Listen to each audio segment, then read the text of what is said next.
di dalam apa kata kan. So saya check 4 jenis value.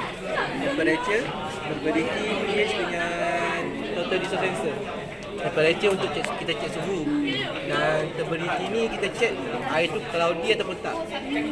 Dan pH ni kita cek air tu bersih ataupun kotor. Maksudnya kalau pH tinggi tu air tu kotor. Oh, kalau pH tinggi. Maksudnya contoh kan air pipe kan banyak kan. Kalau kita nak tukar air ni kotor lah. Kalau kat rumah tak ada pam air yang automatik tu, tukar air ni air pipe tu ada koi tinggi. Selalunya yang manual punya orang takut nula air tu semalaman baru pakai.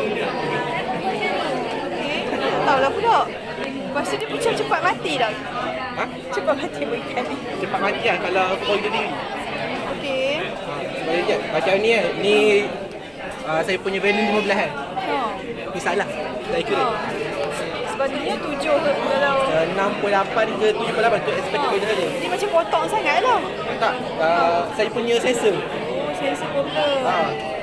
Patutnya saya kena calibrate dulu. Saya test satu-satu. Maksudnya saya test liquid yang alkali, liquid yang neutral, liquid yang acid. Yang saya boleh pakai. Patutnya. Kalau saya tak explore lagi sensor ni, baru pakai. Okey. Dan untuk total distance sensor ni kita cek mineral.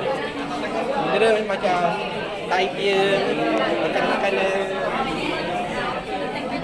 Air ikan perlukan mineral dalam air. Itulah. Ni baru beli ke ikan ni ke lama dah? Baru beli. Sebab nak tahu kot dia tahan lama mana Dah, saya memang ingat nak bela. Tak tahu lah. Sebab selalunya kalau tak ada pam ke ataupun ni dia akan cepat mati. Tak tahu lah. Last kali saya bela